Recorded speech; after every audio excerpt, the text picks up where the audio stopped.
Middle class Bharat की सबसे बड़ी शक्ति, लेकिन एक अजीब सी कहानी है। चाहे सैलरीज बढ़ रही हो, मॉल्स भर रहे हो, ईएमआई पे गाड़ी और फोन आज ही मिल जाए, फिर भी करोड़ों इंडियंस जो मिडिल क्लास में है वो वहीं अटके रह जाते हैं। ना नीचे गिरते हैं ना ऊपर उठ पाते हैं, बिल्कुल एक थ्रेडमिल के जैसे। दिन भर भागते रहो लेकिन जगह वहीं की वहीं। सवाल यह है, क्यों इंडियन मिडिल क्लास ही रहता है?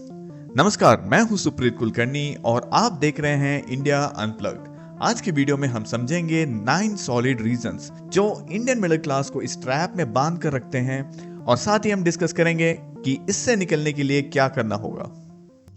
सबसे पहला और सबसे बड़ा reason, income growth versus inflation का गैप। हाँ, सैलरीज बढ़ रही है, लेकिन आपने खुद नोटिस किया होगा पिछले 10 से 12 साल में हर बेसिक चीज की कॉस्ट डबल या ट्रिपल हो गई है।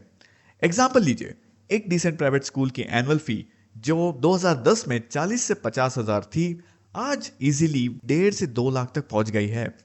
हेल्थ केयर भी देखिए, इंडिया में हॉस्पिटलाइजेशन कॉस्ट 2010 से 2020 के बीच में लगभग डबल हो गया, और इंश्योरेंस प्रीमियम भी उसी हिसाब से ऊपर गया।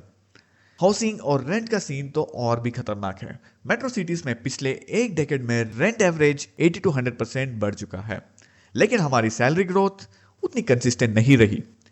एवरेज इंडियन सैलरी का ग्रोथ इन्फ्लेशन के पेस को बीट नहीं कर पाया, मतलब सैलरी से ज्यादा महंगाई बढ़ गई।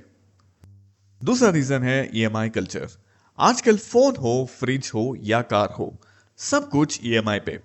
इजी क्रेडिट शुरू में आराम देता है, लेकिन धीरे धीरे जेब खाली कर देता है। इंडिया का household debt record level पे है और सेविंग्स रेट गिरता जा रहा है। मतलब जो पैसा इन्वेस्टमेंट में जाना चाहिए था वो हर महीने के इंस्टॉलमेंट में उड़ जाता है। और दोस्तों, इस टॉपिक पे हमने एक डिटेल वीडियो बनाया है, इंडिया सेविंग क्राइसिस। अगर आपने अभी तक नहीं देखा, जरूर चेक कीजिए, लिंक डिस्क्रिप्शन में है। तीसरा रीजन है एजुकेशन और कोचिंग इन्फ्लेशन। हर इंडियन मिडिल क्लास फैमिली के लिए बच्चों की पढ़ाई सबसे बड़ा खर्चा होता है। सोच कर देखिए, स्कूल की फीस हर 8 से 10 साल में ऑलमोस्ट डबल हो जाती है, और कोचिंग इंडस्ट्री का तो अलग ही दुनिया है। कोटा और दिल्ली जैसे हब्स में जेईई और NEET coaching fees easily 3 to 5 lakh per year पहुंच गई है। प्रॉब्लम यह है कि यह एक तरह का होप इन्वेस्टमेंट है। पेरेंट्स सोचते हैं कि बच्चा आईआईटी एम्स निकाल लेगा तो फ्यूचर सिक्योर हो जाएगा, लेकिन रियलिटी यह है कि कंपटीशन बहुत ज्यादा है और गारंटी कुछ नहीं। चौथा रीजन है शो ऑफ कल्चर, जो शायद हम सबको चुभता है। इंडियन मिडिल क्लास के लिए एक इनविजिबल प्रेशर होता है, लोग क्या कहेंगे। यही थॉट प्रोसेस हर फाइनेंशियल डिसीजन में घुस जाता है। शादी का एग्जांपल लीजिए, एक एवरेज मिडिल क्लास शादी में खर्चा कभी कभी 20 से 30 लाख तक पहुंच जाता है, सिर्फ इसलिए क्योंकि सोसाइटी के सामने इज्जत दिखानी है। Gold jewellery, lavish banquet halls, 100 dish buffet, चाहे इनकम उतना सपोर्ट करे या ना करे, लेकिन खर्च हो जाता है। वही चीज लाइफस्टाइल परचेजेस में भी होती है। ईएमआई पे एसयूवी लेना, लेटेस्ट आईफोन खरीदना, ब्रांडेड क्लोथ्स पे स्प्लर्ज करना, ये सब सिर्फ एक चीज के लिए होता है, सोशल स्टेटस।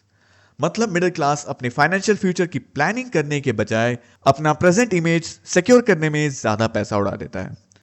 प्रॉब्लम यह है कि असली इन्वेस्टमेंट्स जैसे म्यूचुअल फंड्स, रिटायरमेंट कॉपर्स या स्किल डेवलपमेंट पीछे रह जाते हैं। पांचवा रीजन है रिस्क लेने से डरना। मिडिल क्लास के लिए नौकरी ही असली सिक्योरिटी है। गवर्नमेंट जॉब हो तो लाइफ सेट, और कॉर्पोरेट जॉब हो तो थोड़ा बेटर। लेकिन बिजनेस करना, स्टार्टअप बनाना, मेजॉरिटी लोग इसे टेंशन और अनसर्टेनिटी समझते हैं। रिजल्ट, मिडिल क्लास एंटरप्रेन्योरशिप से दूर ही रहना चाहता है। जबकि डेटा कहता है कि इंडिया में 11 करोड़ से ज्यादा एमएसएमईज है जो जीडीपी का 30% कंट्रीब्यूट करते हैं, लेकिन उनमें से बहुत कम मिडिल क्लास से आते हैं। ज्यादातर या तो ट्रेडिशनल बिजनेस फैमिलीज या हाई कैपिटल वाले लोग ही डोमिनेट करते हैं। मतलब एंटरप्रेन्योरशिप के थ्रू जो मैसिव वेल्थ क्रिएशन होती है, उस ट्रेन को मिडिल क्लास अक्सर मिस कर देता है। छठा रीजन है डिग्री तो है लेकिन स्किल नहीं। इंडिया हर साल 1 करोड़ से ज्यादा ग्रेजुएट प्रोड्यूस करता है, लेकिन वर्ल्ड इकोनॉमिक फोरम रिपोर्ट के मुताबिक सिर्फ 46% ही एम्प्लॉयबल होते हैं। मतलब कागज पे डिग्री तो है पर मार्केट रेडी स्किल्स मिसिंग है। रिजल्ट्स, जॉब मिलती है लेकिन मोस्टली लो पेइंग या एवरेज सैलरी वाली। और आयरनी यह है कि कंपनीज भी कंप्लेन करती है टैलेंट मिल नहीं रहा, और ग्रेजुएट्स कंप्लेन करते हैं जॉब मिल नहीं रही।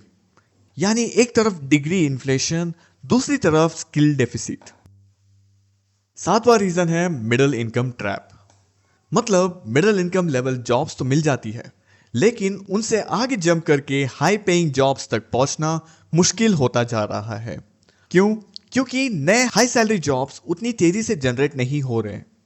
रिजल्ट ये होता है कि ग्रोथ ऑफ ग्रेजुएट्स एक डिसेंट जॉब तो ले लेते हैं, लेकिन सैलरी ग्रोथ वहीं अटक जाती है। देश की जीडीपी हेडलाइंस में 6 to 7% ग्रो कर रही होती है, पर एक एवरेज वर्कर के पॉकेट में उस ग्रोथ का फायदा नहीं दिखाई देता। मतलब इकोनॉमी आगे बढ़ रही है, लेकिन लोग वहीं बीच में फंस जाते हैं। आठवां रीजन है फाइनेंशियल लिटरेसी की कमी। इंडियन मिडिल क्लास के लिए इन्वेस्टमेंट का मतलब है गोल्ड खरीद लो, एक फ्लैट ले लो या पैसे एफडी में डाल दो। सेफ लगता है, पर असली प्रॉब्लम यह है कि ये सब लो रिटर्न एसेट्स है। एफडी आज भी सिर्फ 5 to 6% रिटर्न देती है, और इन्फ्लेशन एवरेज 6 to 7% होता है। मतलब आपका पैसा रियल टर्म्स में ग्रो नहीं करता। लेकिन इक्विटी, म्यूचुअल फंड्स, एसआईपी जहां हिस्टोरिकली 12 to 15% तक एनुअल रिटर्न्स मिला है, उनसे मिडिल क्लास दूर भागता है क्योंकि रिस्की लगता है। रिजल्ट, पैसा सेफ तो रहता है लेकिन कभी बढ़ता नहीं। और सबसे आखिरी लेकिन शायद सबसे इंपॉर्टेंट रीजन, इंडिया का टैक्स स्ट्रक्चर। मिडिल क्लास को हर तरफ से स्क्वीज किया जाता है। एक तरफ से सैलरी पे डायरेक्ट इनकम टैक्स, दूसरी तरफ खर्चे पे इनडायरेक्ट टैक्स जीएसटी। सीबीडीटी के हिसाब से सिर्फ 3 to 4 करोड़ लोग ही इंडिया में पर्सनल इनकम टैक्स फाइल करते हैं, जिसमें सबसे बड़ा हिस्सा मिडिल क्लास सैलरीड लोगों का है। मतलब छोटी सी पॉपुलेशन पूरे देश का टैक्स बर्डन उठाती है, जबकि बड़े कॉर्पोरेट्स और सुपर रिच लोग लूपहोल्स और टैक्स प्लानिंग के थ्रू अपना बर्डन कम कर लेते हैं। प्रॉब्लम यही है, मिडिल क्लास को टैक्स रूल्स की कॉम्प्लेक्सिटी समझ नहीं आती। ना उनके पास हाई एंड सीएस होते हैं, ना टैक्स सेविंग इंस्ट्रूमेंट्स में इन्वेस्ट करने की नॉलेज या कैपेसिटी होती है। तो दोस्तों, ये थे 9 बड़े रीजन जिनके वजह से इंडियन मिडिल क्लास अक्सर मिडिल क्लास ही अटका रहता है। सोचो, एक तरफ लिमिटेड इनकम ग्रोथ, दूसरी तरफ राइजिंग कॉस्ट, और ऊपर से हमारी अपनी habits, show off, risk aversion, financial literacy की कमी, सब मिला के एक ऐसा ट्रैप बन जाता है जहां मेहनत तो बहुत होती है, लेकिन प्रोग्रेस उतनी नहीं होती। लेकिन एक बात तो क्लियर है, यह स्ट्रगल परमानेंट नहीं है।